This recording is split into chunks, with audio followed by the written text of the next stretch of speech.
तो गुरु किसी महान ज्ञान के खोदे ने कहा है कि इश्क में बस खुशियां खुशियां ही नहीं दी जाती, थोड़ा दर्द भी देना जरूरी है, वरना बस तुम करते रह जाओगे अपनी बाबू से प्यार और वो किसी और से फड़वा के करवा लेगी चार। सीधी स्पष्ट भाषा में कहें तो तुम बस उससे बेबी बेबी ही बुलवाते रह जाओगे और डैडी उससे कोई और बुलवा लेगा। तो ऐसी ही कुछ घटना पर आधारित है हमारी आज की मूवी, जिसमें आप देखने वाले हो एक ऐसी प्यास से भरी हुई नारी जो निकलती है द्विधारी और उसका बाबू समझता है उसे बेचारी, पर वो नहीं जानता पूरे शहर ने उसकी मारी। तो मूवी का नाम है किलिंग मी सॉफ्टली और इसे डाउनलोड कैसे करना है ये मैं आपको थोड़ा सा आगे बताऊंगा, पर उससे पहले गुरु हमारे सेकंड वाले चैनल को सब्सक्राइब किया क्या नहीं किया?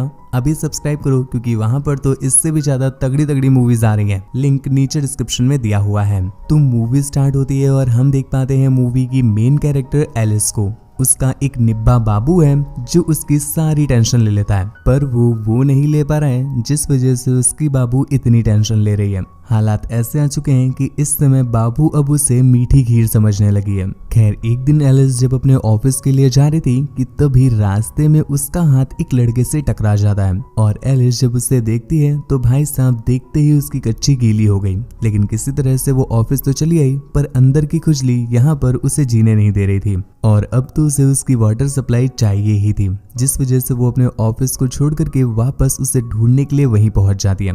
और शायद आज तो पेलम देव भी उससे बहुत खुश है, इस वजह से वो बंदा उसे वहां पर मिल भी जाता है। कुछ लोग विदेशी पॉलिसी के फैन इसीलिए हो गए हैं क्योंकि यहाँ की पॉलिसी में लिखा हुआ है कि नाम काम काज धंधा पूछने की कोई जरूरत नहीं है, सीधा कोपचे में लाओ, वहीं पर पलटाओ, वहीं पर बजाओ और फिर कुत्तों की तरह पीछे से ही निकल जाओ। ठीक ऐसा ही कार्यक्रम इनके साथ भी होता है। वो उसे एक सस्ते ओयो में ले जाता है, वहीं पर पलटा पलटा करके उससे बहन की पकौड़ी बनाता है और फिर पीछे से ही निकल जाता है। एलिस ने अपने खेतों में आज इतनी तगड़ी मजदूरी करवा ली है कि वो ठीक से चल भी नहीं पा रही है, लेकिन अभी भी उसका कुआं प्यासा ही है। इस वजह से वो घर जा करके अपने बाबू के साथ एक बार फिर से टिक टिक घोड़ी खेलती है, पर उसके बाबू टिक टिक घोड़ी के लिए नहीं बने क्योंकि एलिस उसके देसी तमंचे से AK-47 वाला काम निकाल रही थी। और ठीक होता भी वही है, कालीन भैया का तमंचा है ना, तो वो चलते ही फट जाता है। तो इस वजह से एलिस जिन ऊंचाइयों में पहुंचने के लिए उसकी लंबाइयों का सहारा ले रही थी, वो लंबाई तो तुरंत ही फुस हो जाती है और एलिस धड़ाम से नीचे आ गिरी। अब एलिस को अपने खेतों की जुताई तो करवानी ही है, इस वजह से अगले दिन वो एक बार फिर से उसी बंदे को उसी जगह पर ढूंढने के लिए चली जाती है, लेकिन आज वो उससे नहीं मिलता। काफी देर तक ढूंढने के बाद उसे एक बुक में उसकी फोटो मिलती है और यहाँ पर हमें पता चलता है कि वो एक माउंटेन क्लाइंबर है और शायद ये एक्सपीरियंस उसको पहाड़ों पर चढ़ते चढ़ते ही आया था, तभी वो उसके पहाड़ों पर बहुत तगड़े से चढ़ा था। एलिस भी उसकी चढ़ाई से बहुत खुश है, मतलब पहाड़ों वाली चढ़ाई से बहुत खुश है। इस वजह से वो उसी बुक से उसका एड्रेस निकालती है और सीधा उसके घर में पहुंच जाती है। अब यहाँ पर इनके 1000 रुपए भी बच गए क्योंकि ओयो में पैसे देने की जरूरत नहीं है, घर में ही है। तो वो वहीं पर किचन से सरसों का तेल निकाल करके एलिस को चटका देता है। जब अच्छे से रगड़ने के बाद चारों तरफ धुआं धुआं हो गया तो ये लोग थोड़ी देर का रेस्ट लेते हैं और अब जाकर के एलिस को ध्यान में आ रहा है कि चलो नाम भी पूछ लेते हैं, जिस पर उसने अपना नाम एडम बताया और वो बताता है कि उसने अब माउंटेन क्लाइंबिंग बंद कर दी है क्योंकि एक बार जब वो माउंटेन क्लाइंबिंग कर रहा था कि तभी कुछ लोग नीचे गिरने वाले थे। हालांकि उसने 6 लोगों को तो बचा लिया था, पर बाकी के लोग नीचे गिर जाते हैं। अनफॉर्चुनेटली उसमें से उसकी एक गर्लफ्रेंड भी थी जिसके पहाड़ों पर भी एडम चढ़ा करता था।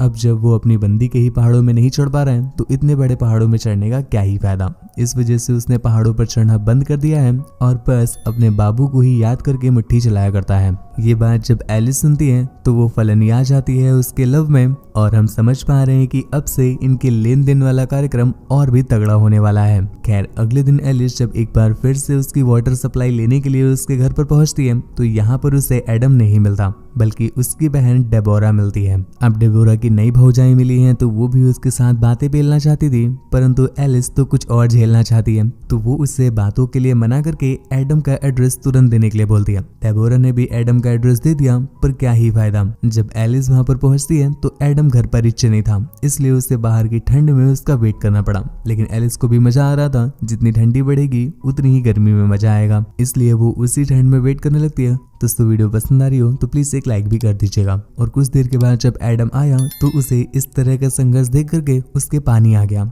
आंखों से नहीं, जिसके बाद वो उसे वहीं पर खुले में ही पलटा पलटा करके चटकाने लगता है।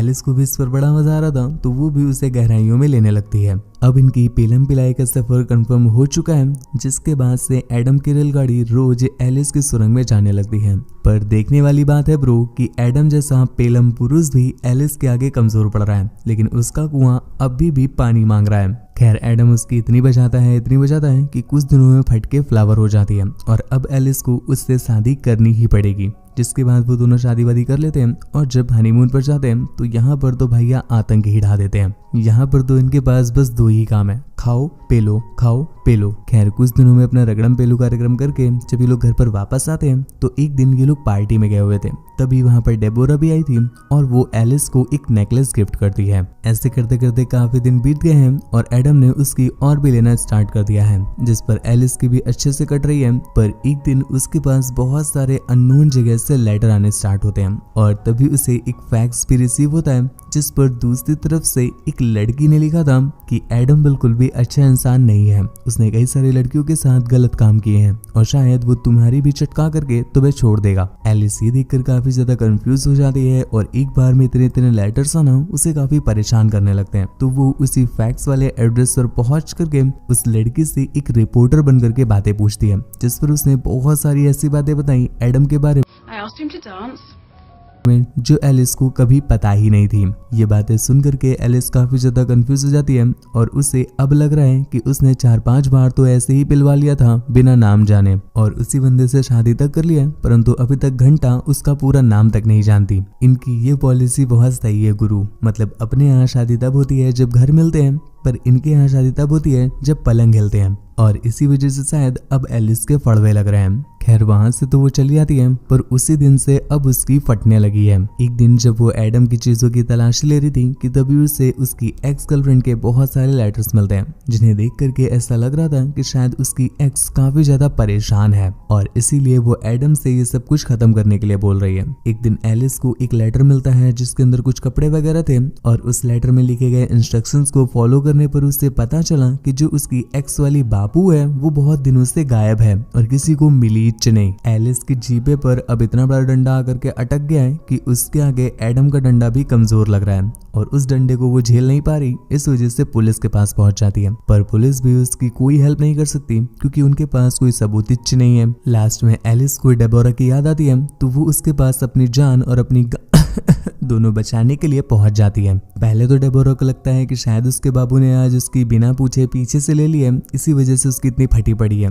लेकिन वो जब उसे सारी सिचुएशन समझाती है तो उसे समझ में आता है कि ये फटी पड़ी दूसरी फटी पड़ी है। तो वो उससे पूरा मैटर पूछती है, जिस पर एलिस ने उसे बताया कि मुझे एक लेटर रिसीव हुआ था जिसमें लिखा हुआ था कि एडम ने अपनी पुरानी वाली बाबू को अपनी ही कैबिन के बाहर दफनाया है, हमें चल करके वहां पर देखना चाहिए कि सच में बॉडी है, अगर होगी तो हम एडम की जीपें तोड़वा देंगे। डेबोरा भी उसकी बात मान लेती है और ये दोनों अपने कच्चे बादाम हिलाते हुए वहां पहुंच जाते हैं, जिसके बाद एलिस ने उसकी कैबिन की खुदाई करनी स्टार्ट की और कुछ देर में उन्हें एक बॉडी मिल भी जाती है जिसके गले पर सेम वही नेकलेस था जैसा एलिस के गले पर था।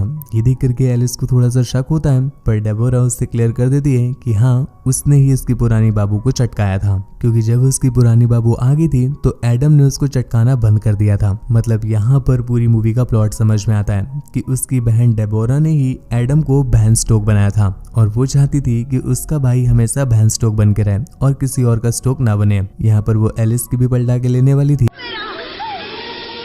कि इतने में ही एडम वहां पर आ गया जो कि उससे बचा लेता है। पर अब डेबोरा की एडम पर ही फायर हो गई है। एक तो ना वो उसे अपनी वाटर सप्लाई दे रहा है, ऊपर से उसे ही मार रहा है, जिस पर वो अब एडम के ही फड़वे लगाने वाली थी, पर पीछे से एलिस उसे शूट कर देती है, जिस वजह से डेबोरा का डब्बा तो वहीं बंद हो गया। पर एडम एलिस से बहुत नाराज है। अगर उसे एडम को लेकर के कोई कंफ्यूजन थी या उसे कुछ शक हो रहा था तो एडम से पूछना चाहिए था। मतलब वो उससे प्यार करती ही नहीं थी, वो तो बस उसके लंदन में घूमना चाहती थी, इसी वजह से वो उसके साथ थी। अगर प्यार होता तो वो इस तरह से शक ना करती, या शक करती तो उससे पूछ लेती, और उसके शक करने की वजह से ही आज डेबोरा के फड़वे लग गए और सब कुछ खत्म हो गया। लेकिन एडम एलिस से प्यार करता है, इस वजह से वो इस खून का इल्जाम खुद पर ले लेता है और पुलिस उसे अंदर कर लेती है। फिर अंदर ले जा करके उसके अंदर क्या क्या करेगी ये हमें नहीं पता। खैर मूवी के एंडिंग में हम एलिस और एडम को देख पाते हैं जो एयरपोर्ट से कहीं जा रहे थे। एलिस ऊपर से नीचे आ रही है और एडम नीचे से ऊपर जा रहा है। ऊंचाई और निचाई वाला कार्यक्रम नहीं हो रहा है, लिफ्ट में है दोनों। हालांकि एडम एलिस से अभी भी प्यार करता है, इस वजह से वो घुमा करके उसे अपने लंदन के दर्शन कराता है, लेकिन एलिस ने शायद अब कोई और तगड़ी वाली वाटर सप्लाई ढूंढ ली है, इस वजह से वो उसकी ही वाटर सप्लाई लेने के लिए चाह रही है और वो उसे पलट कर तक नहीं देखती। जिसके साथ ही ये मूवी यहीं पर एंड हो जाती है। तो गुरु मूवी कैसे लगी नीचे कमेंट करके जरूर बताना। और चलो आज हम एम रखते हैं बस 600 लाइक का। आज पहली बार एम बोला है मेरे भाई, तो प्लीज पूरा करा देना वरना ना कट जाएगी। हमारे दूसरे वाले चैनल को आपने सब्सक्राइब ना किया हो तो प्लीज सब्सक्राइब कर लें, क्योंकि वहां पर तो हम इससे भी तगड़ी तगड़ी मूवीज अपलोड कर रहे हैं। मूवी को डाउनलोड करना चाहते हैं तो टेलीग्राम ज्वाइन कर लीजिए, वहां पर आपको सभी मूवीज के लिंक मिल जाएंगे और आपकी कोई रिक्वेस्टेड मूवी हो तो भी वहां पर आप ले सकते हो। तो आज के लिए बस इतना ही। Thank you, bye bye.